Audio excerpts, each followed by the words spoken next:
Tere kõigile! Selle planimeetria tunni teemaks on romb ning natukene räägime ka ruudust ja ristkülikust, aga ruut ja ristkülik on väga lihtsad geomeetrilised kujundid ning nende kohta ei ole eriti palju rääkida, aga mõned olulisemad faktid ikka kordame.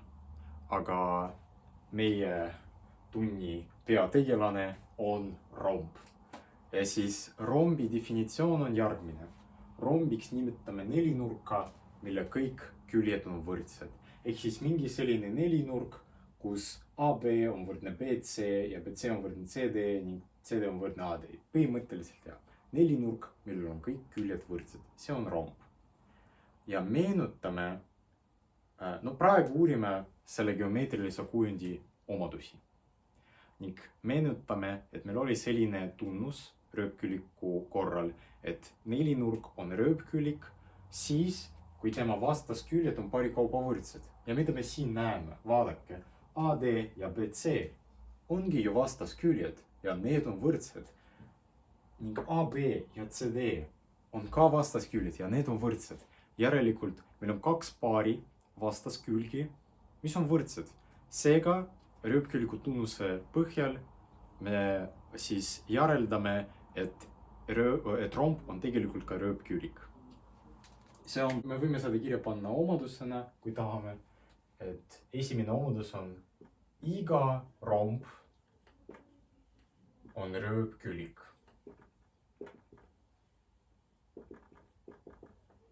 See tähendab seda, et kõik omadused, mis kehtivad rööpkülikute korral, kehtivad ka rombi korral. Aga rombil on omadused, mida ei ole rööpkülikutel.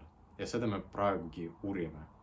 Et esimene väga tähtis omadus seisneb selles, et rombi diagonaalid, nad ristuvad. Mida see tähendab? See tähendab seda, et kui me joonistame rombi diagonaalid ja tähistame rombi diagonaalide lõikepunkti näiteks tähega X, siis meil tuleb, et nurk BXA on täisnurk. Ja see juhtub alati, kui tegemist on rööpkülikuga. Ja me praegu siis näitame, et see on tõsi. Okei, ma kustutan selle täisnurga sellest jooniselt maha, sest me ei tea veel, et see on täisnurk, seda me praegu näitame.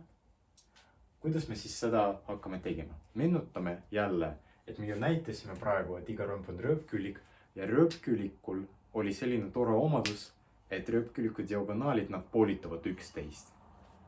Järelikult, kuna romb on rööpkülik, siis me teame, et need lõigud on võrdsed omavahel ning need lõigud on omavahel võrdsed. Ja, okei. Aga, mul oli tegelikult juba üks kriips kasutusel ning teeme, et siin on 3 kriipsu. Lihtsalt see näitab, et BAX on võrdne XC ning BX on võrdne XD. Aga paneme tähele, et kolmnurk ABC on meil võrdhaardne, ravnapedrini. Aga me teame ju, et iga võrdhaardse kolmnurga mediaan ja BX ongi mediaan. See on lõik, mis ühendab tippu vastaskülje keskpunktiga. See on mediaani definitsioon. Ja me teame, et iga võrdhaardse kolmnurga mediaan on ühtlasi ka kõrgus ning nurgapoolitaja. Ja me saame siis selle väga olulise tulemuse, et nurk BXA on täisnurk. Sest võrdhaardses kolmnurgas kõrgus, mediaan, nurgapoolitaja on kõik samad asjad. Ja tegelikult me saame veel ühte väga olulist omadust kätte. Et see on nurgapoolitaja siin, et need nurgad on omavahel võrdsed. Võime need alfaga näiteks tähistada. Ehk siis ma sõnastan selle omaduse niimoodi, et diagonaalid ristuvad. Ja ristuvad tähendab seda, et nad on omavahel risti, nii perpendikulaarne. Ning kolmanda omadusena ma panen kirja siis seda, et diagonaal on ka nurgapoolitaja.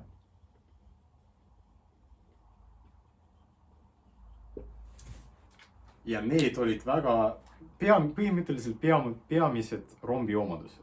Diagonaalid ristuvad, diagonaal on nurgapoolete ning lisaks ka kõik rööpküliku omadused, sest me näitasime, et iga romb peab olema rööpkülik.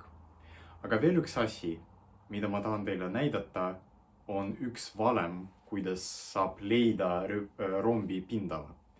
No tegelikult rombi pindala saab leida ka kui rööpküliku pindala, lihtsalt kõrgus korda alus, aga on olemas ka veel üks ilusam valem, mis kasutab just rombi diagonaale.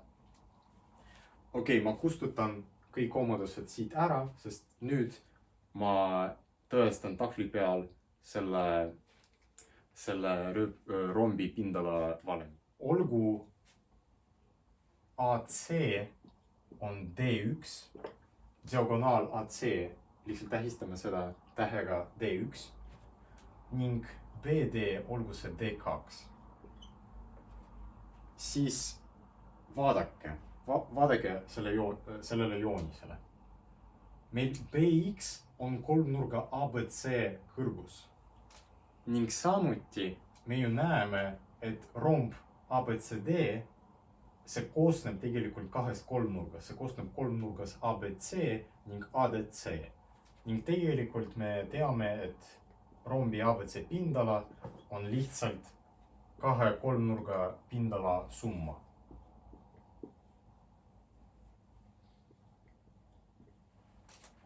Aga need pindalad on omavahel võrdsed, sest need kaks kolmnurka on võrdsed. Tegelikult me võime seda summeerimist, seda liitmist asendada lihtsalt korrutamisega. Et see on 2 korda ABC kolmnurga pindala. Ja kolmnurga ABC pindala on väga lihtne leida. Vaadake, see on meil kõrgus selles kolmnurgas. BX on kõrgus ja C on alus. Järelikult see on lihtsalt AC korda BX kahendiku. BX kahendiku tulebki sellest, et BX on pool sellest diagonaalist BD ning diagonaalid ristuvad. Ning jagame veel kord K2 ning korrutame K2. C2 tuleb siit poolt ja C2, millega me jagame, tuleb siis lihtsalt kolmnurga pindala valemist. Ning kui me nüüd paneme, kui me nüüd kasutame neid tähistusi, mis me siin tõime sisse, siis me lihtsalt saamegi, et see on D1 korda D2 jagatud 2. Et veel üks viis, kuidas saab leida rombi pindala, on korrutades omavahel tema diagonaalid ning jagades siis see järel 2. Ja nüüd meenutame ka veel, mis on ristkülik. Ristkülik on nelinurk, mille kõik nurgad on täisnurgad. Te väga hästi teate, kuidas ristkülikud näevad välja. Sellised toredad nelinurgad. Ja tema omadused, tegelikult me näitame praegu, et iga ristkülik on ka rööpkülik. Miks? Sest meil oli selline rööpküliku tunn, et iga nelinurk, milles kehtib, et tema vastasnurgad on parikaupa võrdsed, see nelinurk peaks olema rööpkülik. Ristküliku kohta see ilmselt kehtib, sest kõik nurgad on omavahel võrdsed. Ka vastasnurgad on seega omavahel võrdsed. Järelikult see näitabki ära, et iga ristkülik on ka rööpkülik. Et kõik rööpküliku omadused kehtivad ka ristkülikute puhul. Ja see põhimõtteliselt ongi kõik, mis ma ristkülikute kohta tahtsin rääkida. Et näiteks te teate kohe sellest, et see on ka rööpkülik, et diagonaalid poolitavad üksteist, et see kehtib meil. Ning samuti see, et vastasküljed on võrdsed, see ka tuleb kohe sellest, et ristkülik on ka rööpkülik. Ja te kõik teate, kuidas leidakse siis ristküliku pindala. Selleks, et leida ristküliku pindala, kui see on A, see on B, siis ristküliku pindala leitakse lihtsalt kui A korda B. Ning ümbermõõduga on veelgi lihtsam, lihtsalt liitke kokku kõigi külgede pikkused. Ja siis viimane kujund, millest ma täna räägin, on ruut. Ruut ehk kvadraat on nelinurk.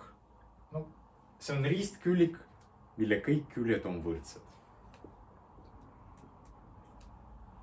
Okei, kuna ruudul on kõik küljed võrdsed ning nurgad on kõik siin täisnurgad, siis tegelikult see on ka romb, et kõik rombi omadused kehtivad ka ruutude puhul. See tähendab seda, et kui me joonistame diagonaalid, siis diagonaalid ristuvad. Me teame, et siin tekivad meil täisnurgad ning lisaks me teame, et ka diagonaalid on nurgapoolitajad.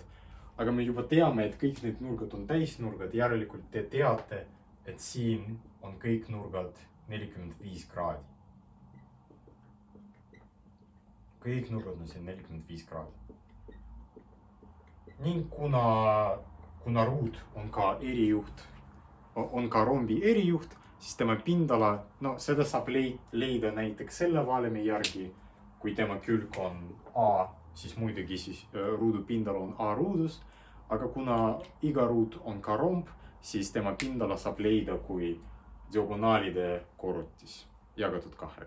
See oli siis kogu teooria, mis tal läheb vaja ülesannete lahendamiseks ja üldse, kui tuleb mingi ülesanne rombi, ruudu või ristküliku peale, siis ma arvan, et sellest teooriast piisab selleks, et see ülesanne ära lahendada.